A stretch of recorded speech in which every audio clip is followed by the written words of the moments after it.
kardom de ho aprang si nili long nang kilang dunarat to anapan positame nili hin pen nang lituma phan suri suriya a kachuro pajir pon iklo lasi labang so video ta kitcheng pen kijut an nang litum nang lang pik thor tha nili labang su a video ke nang ke wan pi ke nili phan comment salong nang kachuning rido na tum do o nili channel ta nang li youtube along paklang pon ik tha lapen nili long nang pahumri pon ik tha pu nang pahumri ik tha pu si nili labang so video asap su wet pu si tame nili bonda pon lo lasi nang litum nang lang dun tha lapen alang litum youtube ki klem aning hang pik pik po tum si nili phan nang kachuning ridun lasi alang litum aphan nili tum chirap dun sinang lapen nili phan ta nang chirap dun tha alang litum aphan ta chirap dun sinang lasi nili nang litum aphan a channel nang paklang po humri dun sinang nili tum subscribe dun sinang lapen alang litum ki klem ki dam le chok chi do pusitame alang litum aphan bidi sure le pidunon lapen ing sam jin jin pen a comment le pidun donon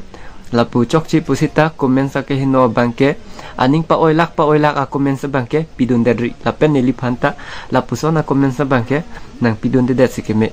nang litum ing sam jin pen a comment yong si nang tok dun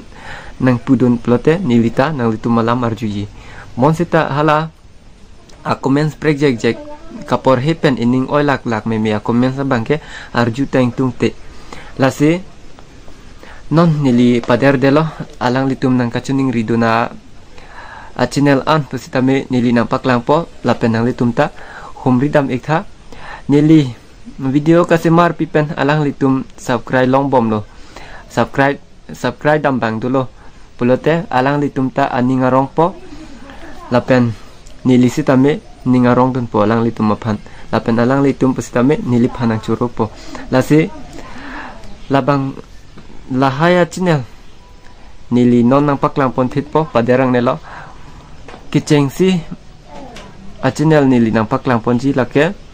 ingthir at production po alang litum ta video kasemar cepaduk pik pik lo osomar tum fansi video sita makeup asu ting ting lasi alang litum cepaduk pik video ka shooting aning dok pik aning hang pik lasi alang litum phan itum bidi sore piduna lapen eli phan tanang pidunon lapen ke chok che diman an ke di la pene komensa ke hino bangke pidun dari kapari dun le pidun dun lapen dotulang ako Moses vlogs pu alang li channel sitame subscribe dam vek tha lapen ejab rongpi pu alang li channel sitame subscribe dam vek tha lapen lolita kiling pi pu alang li channel sitame subscribe dam vek tha lapen mg2 gamer pu alang li channel sitame subscribe dam vek tha lapen dotulang mr gamer pu mr gamer yt pu alang li channel sitame subscribe dam tha lapen harmon family pu alang li channel sitame subscribe dam vek tha lapen last kijut si channel la bangke ho honjang pi vlogs pu alang li channel sitame subscribe dam tha lasi ni channel kon la ho 1 2 3 4 5 6 7 8 ana channel si paklang pon thek chot lo nang kachuning rido na tum do piglang sitame paklang pet lo plote alang li tum ka nang kilang dunarat atum ta kahumri dam ta sungkrung pohala ana bangke lasi asap sap sini paklang chot lo yong si mo next video sitame lapuson yong si paklang nang lang plote comment sa long bangla nang pachini pon tanon thela hai video nang se martaba ret ko piale lo plote niklam kledat po sitame lahai ta isini labang so video kasi marke ake hino o kalilo di kacirap dun sinang pu nang litum phan nang ki pulo nang pachini lo alang litum channel pusitame nang paklang pon lo nang litum matheng no nili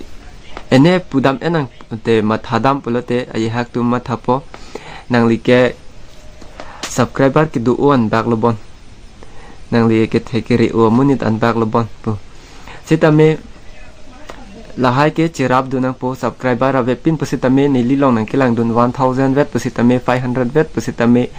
ba do pik pusitame ajeha kaning ke me tum ke bang subscribe dam po humri dam po lasi nilibang ke labang su a video simar pilo cerap dun lo ladak pen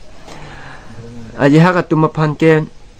mathadam pulote itu mason ko mamane la youtuber thi muchot choda tumapan ene channel ta lason pine nang pachit thang pitha mane rat aphan nang ring nang paklang pitha nililong nang pahumri pitha pu jong he chuning ridun sita halatum la puson nonili video ka simarason an ke bang nang simar pipe lasi la puson cerap nang ene ke ahok pet ke lahai video la pusi simarji plot pinang nang amunit subscriber dulu pu amunit ni sitame laan vet pusitame nililong subscriber ave pin lang pusitame nili la pusana video sil na simar lo la penili phan nanga support dun puatum anke non nili nanga paklang pon a channel lo nang litum nang humri pidam igvek tha alang litum phanta aning parong sinang atheng song an alang litum tak padam lo na lase bidi sore bang kai kita cipi verna lasi nili labang so video bangke lapuan si pajut pon kok popular lasi mo next video bangla aku puthot chitong thuna dei katuk ka behanta comment sa bangke ake heno bangke nang nelo dei ho saratum lapu ke chok si kele lele do pusitame insam jin penle nang paking dun dun de ho katuk ka beta do me thakme